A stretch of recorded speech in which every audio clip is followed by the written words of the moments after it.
Welcome back to the Sports Source. This segment brought to you by Madisonville Marine. For years and years, I've told you there's no better place to buy a boat than from these folks, Highway 411 North in Madisonville. They thrive because people come from all over the region to go over there. They come from Georgia, they come from Western North Carolina, Middle Tennessee, and of course, they own the East Tennessee market. That's because they have superior selection, superior prices, and boy, the customer service is second to none. Joe Special and his team down there are special.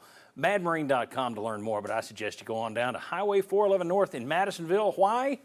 Because there's no better place to buy a boat. All right, it's the midway point of the show. That means it's our halftime segment. We'll get back to Chuck here in a second. He does kind of a scouting report for us on Tennessee and then the upcoming opponent, so that'll be next. But first, we always go over to Josh Ward for a little scoreboard watching. Josh, what games did you have on your radar yesterday? Well, we're going to shorten the field here a little bit. We're going to look forward to the next 4 games that Tennessee will play in the SEC, and those 4 teams went 4-0 yesterday, as you can see on the scoreboard here, and did it without too much trouble. The closest would have been South Carolina, but the Gamecocks had an edge throughout most of the game against Mississippi State. It's a fascinating team to talk about here in a moment as well, because offensively, they are explosive. And Spencer Rattler, who has had his struggles at different times in his career based on his high expectations, he looks really comfortable at quarterback. Without his top receiver, Juice Wells, he found another top receiver. Number 17, we'll be watching for him next week.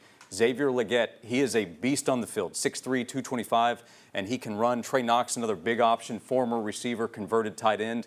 They're explosive offensively. Defensively, their numbers are not very good. They gave up 30 points, and State was able to move the ball up and down the field. They've also been tested, though. North Carolina and Drake May, Georgia, and then Mississippi State, 3 high-level opponents, at least from a Power 5 standpoint to this point. Texas A&M would be next. Tennessee will have 2 weeks to get ready for A&M. A&M's interesting. Ton of players, you've heard about that. Their top quarterback, Connor Wegman, went out yesterday. Max Johnson, former 4-star quarterback, Brad Johnson's son, a 4th-year quarterback, came in, looked better than Wegman did before his injury. They were able to cruise against Auburn. Alabama. Is Alabama back? I wouldn't say that yet, but the defense was back to what Nick Saban probably expects after an opening touchdown from Ole Miss's offense. Bama shut down Lane Kiffin's offense the rest of the way. Jalen Milroe is back at quarterback. They still have work to do offensively. The line still needs to play better, but they ran with more success, and Milroe was able to move the ball up and down the field. And then Kentucky. Kentucky's 4-0. I don't know what to tell you about the Wildcats yet. They've won all 4 games. They beat Vanderbilt yesterday, but they've yet to play an SEC caliber team. That's also down the road. Tennessee will go on the road to Kentucky. So 4 tough opponents coming up, still 4 beatable opponents, John, I would say, coming up for Tennessee. Yeah, I mean, you could make the case.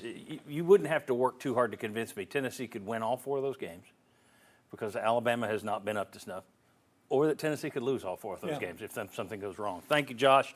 Always hate to see the genius lose, especially when everybody picks him to upset Nick Saban. All right, let me ask you, Chuck. You've already set the line. We'll be revealing that a little bit later for Tennessee, South Carolina. What things did you consider first about Tennessee and then about South Carolina? Well, one of them, John, we've already talked about, and that has to be the Tennessee inconsistent offense. Yeah. I mean, it's hard to win games like this if you're not really clicking the whole game. I also had down that we know Tennessee, the football team and their fans should be really motivated for this game. Being home, Sterling's talked about the Neyland effect. I think that's the key factor.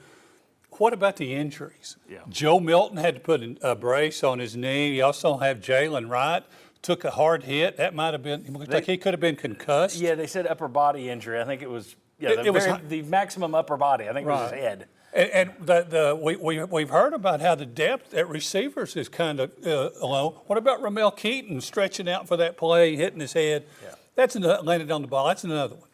In terms of South Carolina, what kind of things did you notice watching them? Boy, Spencer Rattler, if he gets in rhythm, I mean, he's just tough to stop. You look at that, can he repeat that magic from last year? Because when he gets on a roll, I mean, he delivers the ball on the money. He's the SEC passing leader in yards. You also have to look about, can that line protect him? They've had some issues there, John, and they're at the bottom of the SEC in sacks allowed. Tennessee is near the top in sacks that you get. How's that stat going to play out? Well, we'll be figuring all of that into the Cavalaris line a little later, which you folks can play against and possibly win a 3-night stay in the Smokies. When we come back, and in terms of injuries, I mentioned it earlier, will Cooper Mays play against South Carolina? We keep waiting to see him enter a game. When we come back, though, Josh told you who UT is going to face in the next 4 games. How do we project those next 4 games are going to go? We'll make a little prognostication deal out of the next segment. Come on back on the Sports Source.